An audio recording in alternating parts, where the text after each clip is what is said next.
Hello dear aspirants, ఇది previous question అండి. RRB ఎన్టీపీఎస్లో వచ్చిన సమ్ అండి. సో ఎక్స్ వాల్యూ ఏంటనేది మనం ఫైండ్ అవుట్ చేయాలి ఫ్రెండ్స్. ఏం ఫైండ్ అవుట్ చేయాలండి? ఇక్కడ ఎక్స్ వాల్యూ ఫైండ్ అవుట్ చేయాలి ఫ్రెండ్స్. సో ఈ అండర్ రూట్లో ఉన్నటువంటి నెంబర్ ఏముందంటే కనుక 20 అనేది ఉందండి. ఎంతవరకు ఉన్నాయంటే కనుక అండర్ రూట్లో మనకి ఇన్ఫినిటీ వరకు ఉన్నాయండి. ఎంతవరకు ఉన్నాయండి? ఇక్కడ ఇన్ఫినిటీ వరకు ఉన్నాయండి. రైట్ అండి. సో చూసుకుంటే కనుక దీని డైరెక్ట్ షార్ట్ కట్ ఏంటంటే ఏదైతే మనకి 20 ఉందో దాని యొక్క కోప్రమ్స్ తీసుకోవాలండి.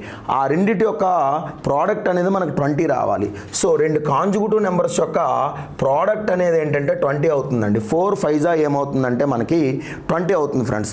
ఎప్పుడైతే మనకి అన్ని టర్మ్స్లో ప్లస్లు ఉన్నాయో ఏం చేసుకుంటామంటే బిగ్ వాల్యూ తీసుకుంటామండి. ఏం తీసుకుంటామండి? ఇక్కడ బిగ్ వాల్యూ తీసుకుంటామండి. చూడండి ఫ్రెండ్స్, ఇక్కడ x square minus 20 equal to 5 అవుతుందండి. ఏమవుతుందండి? 5 అవుతుందండి. There four x square equal to ఈ -20 కాస్త అడిపోతే ఏమవుతుందంటే +20 అవుతుందండి. సో ఓవరాల్గా మనకి 25 అయినట్టండి. దేర్ ఫోర్ ఎక్స్ వాల్యూ ఏమవుతుందంటే √25 అవుతుందండి. ఈ √25 అంటే కనుక మనకి ఆన్సర్ ఏంటంటే 5 అండి. ఆన్సర్ ఏంటంటే ఇక్కడ 5. యాక్చువల్గా డియర్ ఆస్పిరెంట్స్ చూడండి, ఇక్కడ 5 ఎందుకు తీసుకున్నానో షార్ట్ కట్లో అనేది మీకు చెప్తాను. చూడండి ఫ్రెండ్స్, చూడండి √20 plus √20 plus √20 plus so on infinitive ఇదంతా కూడా ఎక్స్ అనే నెంబర్కి సమానం అనుకుంటే చూడండి friends, squaring on both side చేస్తే ఏమవుతుందంటే చూడండి X square equal to 20 plus X square equal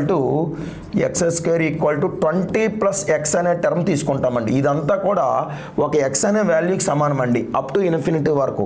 so చూసుకుంటే కనుక ఈ ప్లస్ ఎక్స్ లోపలికి వస్తే ఏమవుతుందంటే -x అవుతుందండి.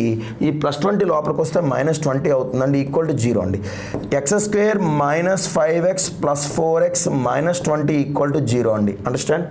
సో ఎక్స్ కామన్ తీస్తే ఏమవుతుందంటే x - 5 అండి, ప్లస్ 4 కామన్ తీసుకుంటే x - 5 అండి. రెండు వాల్యూస్ సమానంగా ఈక్వల్గా రావాలండి. వచ్చాయో లేదో చూసుకుంటే కనుక ఇక్కడ చూడండి ఫ్రెండ్స్, ఏదైతే మనకి x - 5 ఈక్వల్ టు 0 అనుకున్నామో అలాగే x + 4 ఈక్వల్ టు 0 అనుకున్నామో x equal to positive value తీసుకుంటామండి. ఇక్కడ -4 అనేది తీసుకోబడదండి. సో అదే నేను ఇక్కడ మీకు డైరెక్ట్గా షార్ట్ కట్ వేసి చెప్పానండి. ఇది మెథడ్ 2లో భాగంగా ప్రొసీజర్ అనేది చేసుకోవచ్చండి. ఇది డైరెక్ట్ ఆన్సర్ అండి. ఓకేనండి.